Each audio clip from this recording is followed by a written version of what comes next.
नमस्कार दोस्तों, मैं हूं नितिश और हिंदी हॉरर नाइट्स में आपका स्वागत है। भूत वो बला जो अगर सामने आ जाए तो अच्छों अच्छों की हवा टाइट कर दे, और अगर सपने में आ जाए तो पैंट गीली। सोचो, अगर कभी भूत आपके सामने आ जाए तो आप क्या करोगे। आज की कहानी है सौरभ गांगुली की, और सौरभ गांगुली के साथ हुई कुछ हैरत अंगेज घटनाओं की। इन हैरत अंगेज घटनाओं की पुष्टि खुद गांगुली ने की है। दरअसल दादा को एक शो फ्री हिट में बुलाया गया था। सौरभ ने इस शो के दौरान ही इस घटना की पुष्टि की थी। ये घटना उस समय की है जब सौरभ की उम्र महज 12 से 13 साल की थी। वो रविवार की शाम थी। सौरभ अपने परिवार के साथ मस्ती कर रहे थे। तभी परिवार के किसी सदस्य ने सौरभ से कहा, अरे बेटा सौरभ, जाओ जरा बेटा नीचे किचन में चले जाओ, वहाँ छोटू होगा।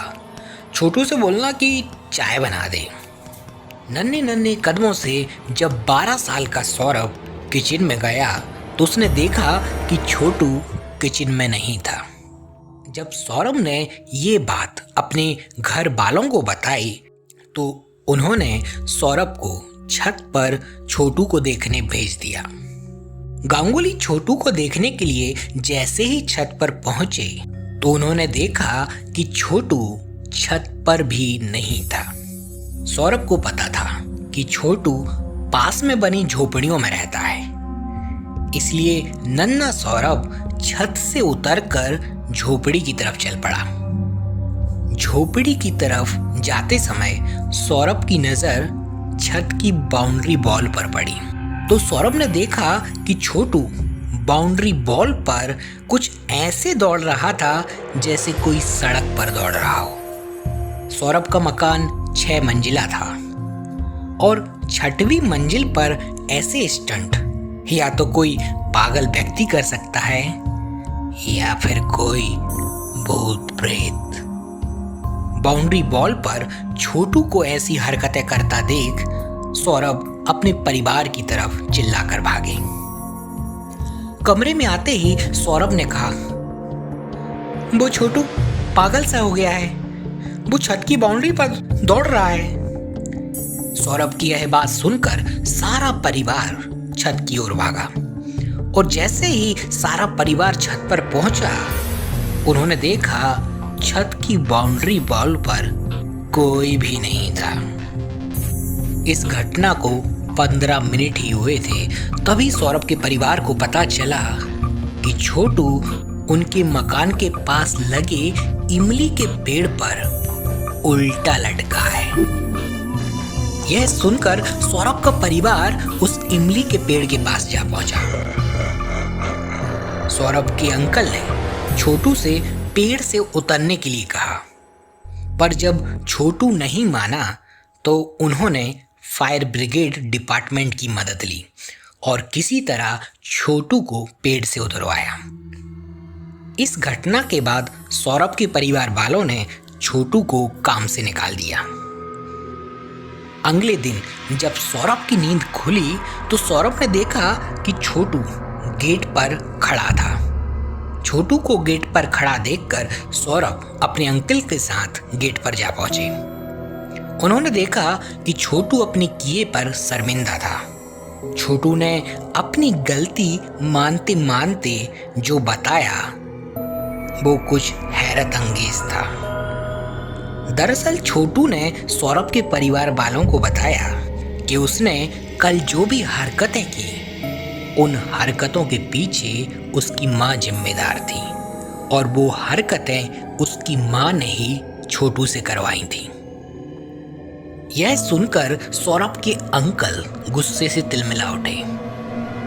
उन्होंने छोटू से कहा कि जाओ तुम पहले अपनी माँ को यहाँ बुला के लाओ।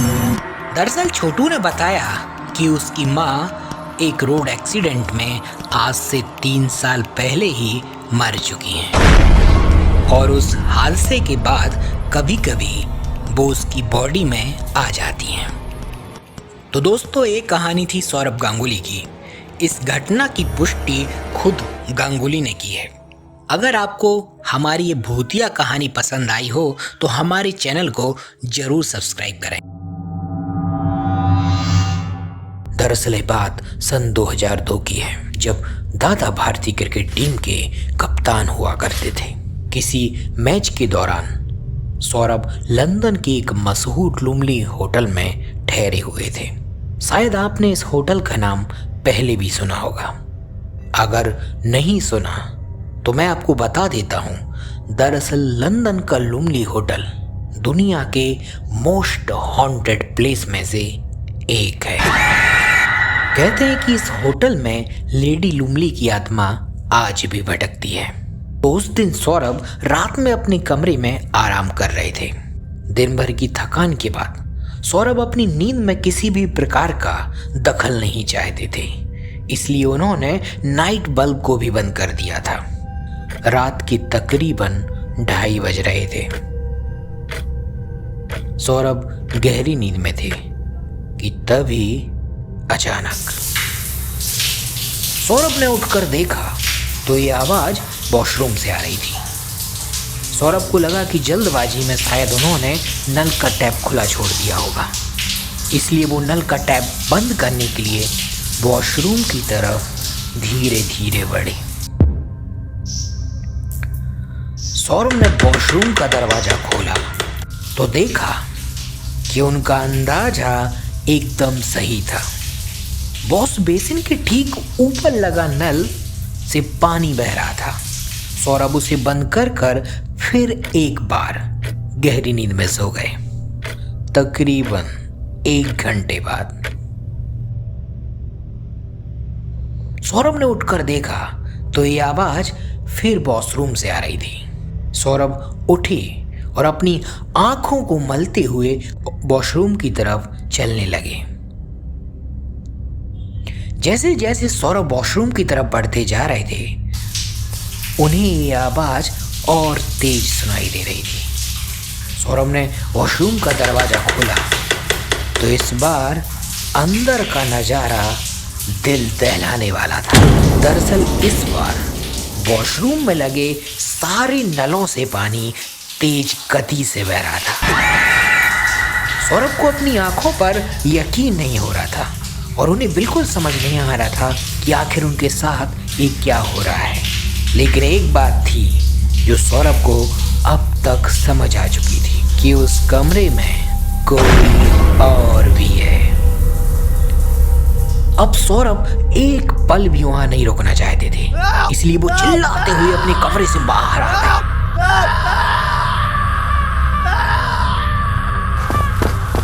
कमरे से बाहर आते ही सौरभ ने दौड़ लगाई और वो सीधे अपने कमरे से 3 कमरे दूर एक कमरे की गेट पर रुके। एक कमरा रॉबिन सिंह का था। सौरभ ने सारी रात रॉबिन सिंह के कमरे में गुजारी। सौरभ की बातें सुनकर रॉबिन सिंह को विश्वास नहीं हो रहा था, लेकिन सौरभ का चेहरा साफ साफ कह रहा था कि सौरभ के साथ कुछ अनहोनी हुई है। सुबह उठते ही सौरभ सबसे पहले होटल के मैनेजर के पास गए और उन्होंने रात का सारा वाकया होटल के मैनेजर को बताया। माफी मांगते हुए मैनेजर ने सौरभ के लिए दूसरा रूम एलोकेट करा दिया। सौरभ ने ये भूतिया घटना की बात बरसों तक अपनी जहन में छुपाए रखी। उनके इस राज को या तो खुद सौरभ जानते थे या फिर रॉबिन सिंह, क्योंकि सौरभ को डर था कि इस बात को सुनकर कहीं भारतीय मीडिया उनकी भारतीय कप्तान वाली इमेज पर सवाल न उठाए। तो दोस्तों, ये थी सौरभ गांगुली से जुड़ी हुई एक सच्ची घटना। तो दोस्तों, अगर आपने अभी तक हमारे चैनल को सब्सक्राइब नहीं किया है तो सबसे पहले हमारे चैनल को सब्सक्राइब कर लें और साथ में बेल आइकन का बटन भी दबाएं, क्योंकि हमारे चैनल पर हम लाते हैं कुछ अनसुनी अनदेखी भूतिया घटनाएं।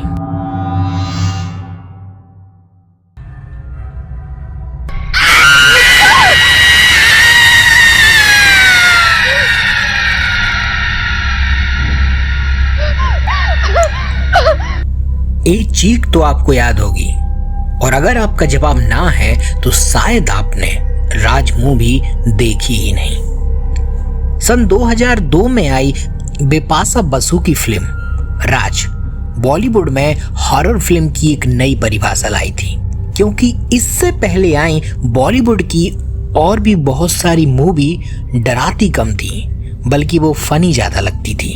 राज मूवी कमाल की थी। फिल्म रिलीज के पहले ही इस मूवी का म्यूजिक लोगों की जबान पे था। Background music, sound effect, shooting location, everything superb था। खैर, हम यहाँ राज मूवी का रिव्यू नहीं कर रहे हैं, बल्कि राज मूवी से जुड़ा एक इंसिडेंट बता रहे हैं जो सरोज खान ने फिल्म शूट के दौरान बिपाशा को बताया था। राज मूवी की शूटिंग ऊटी के फंस हिल्स होटल में चल रही थी। मूवी के सीन या तो देर रात में शूट होते थे या फिर अर्ली मॉर्निंग में। सरोज खान अपनी क्रू के साथ ग्राउंड फ्लोर पर थी। रात के 2 बज रहे थे, सभी मेंबर्स सो रहे थे। सुबह सुबह उनके गाने का एक शॉट था। रात के तकरीबन 2:30 बजे सरोज खान को ऊपर वाले फ्लोर से फर्नीचर खिसकने की कुछ आवाजें आना शुरू हुई।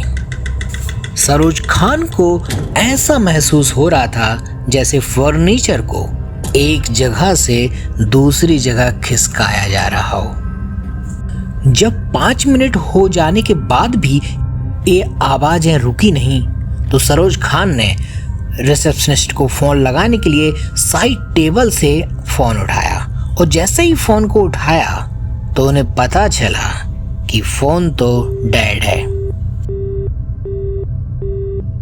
लगभग 15 से 20 मिनट बाद ये आवाजें अपने आप ही बंद हो गईं और सरोज खान उस रात आराम से सो गईं।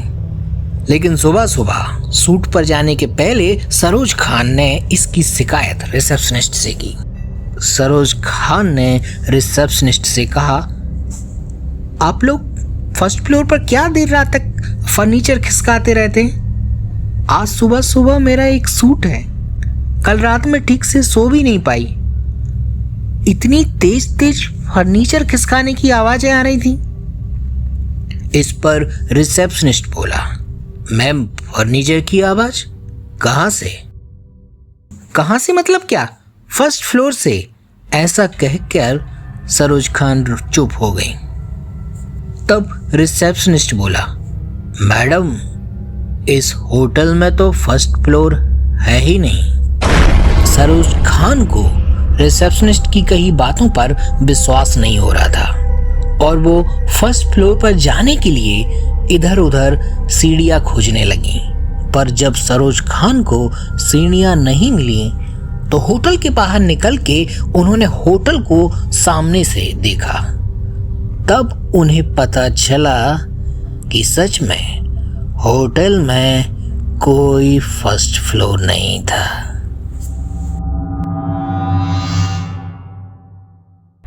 दोस्तों, आज हम बात करेंगे राजकुमार राव के साथ हुई एक नहीं बल्कि 2 ऐसी घटनाओं के बारे में जो आपको सोचने पर मजबूर कर देगा कि क्या सच में भूत होते हैं।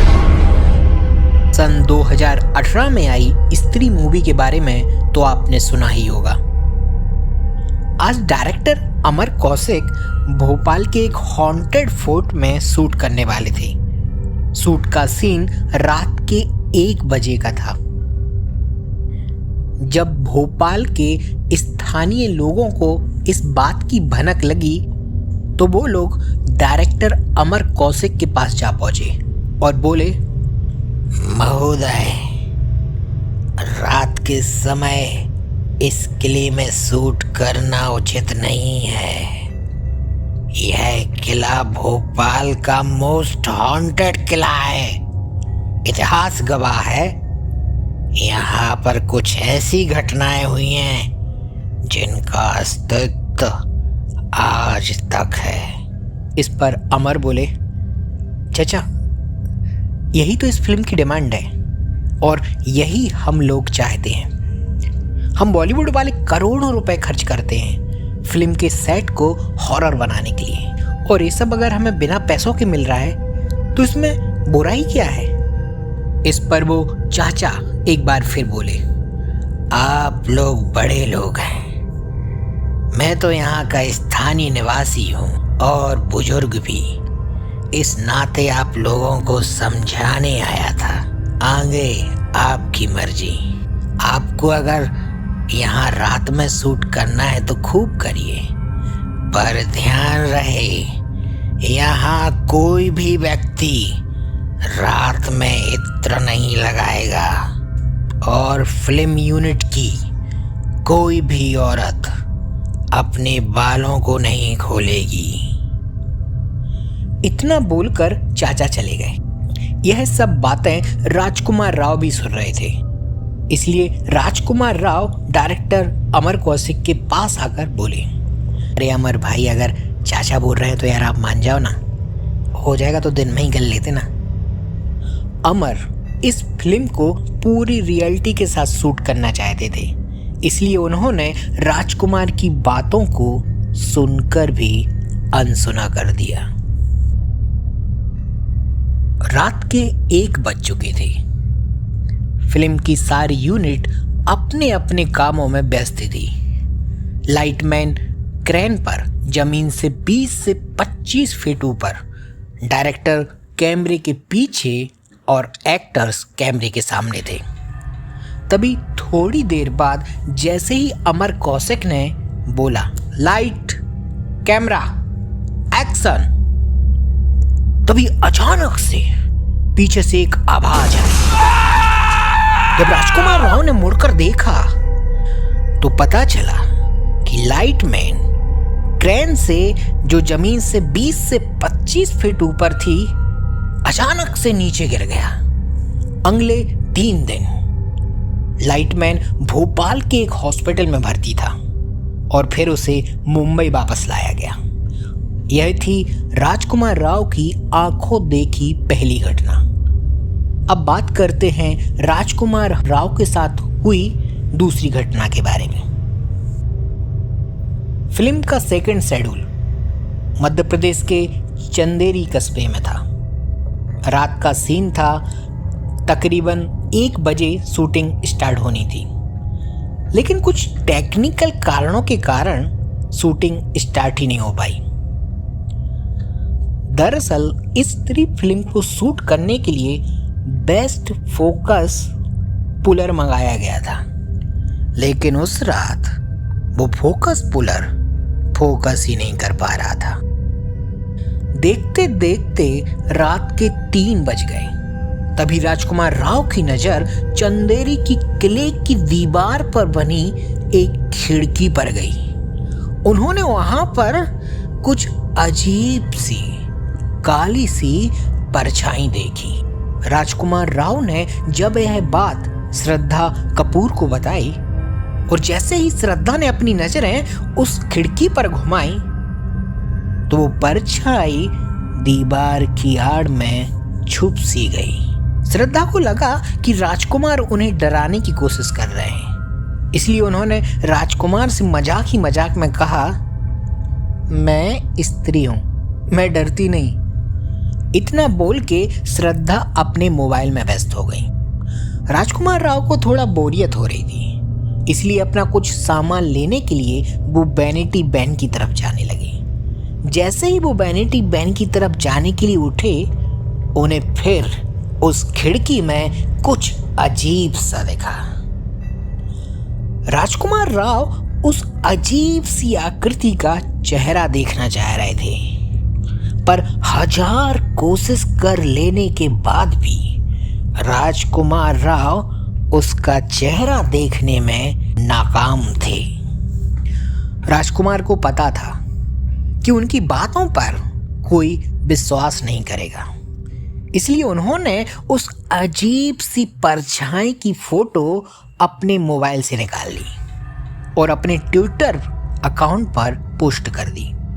उस रात श्रद्धा कपूर की आंखें जो नहीं देख पाई थी, उसे राजकुमार राव और राजकुमार के साथ साथ उस कैमरे ने भी रिकॉर्ड कर लिया था।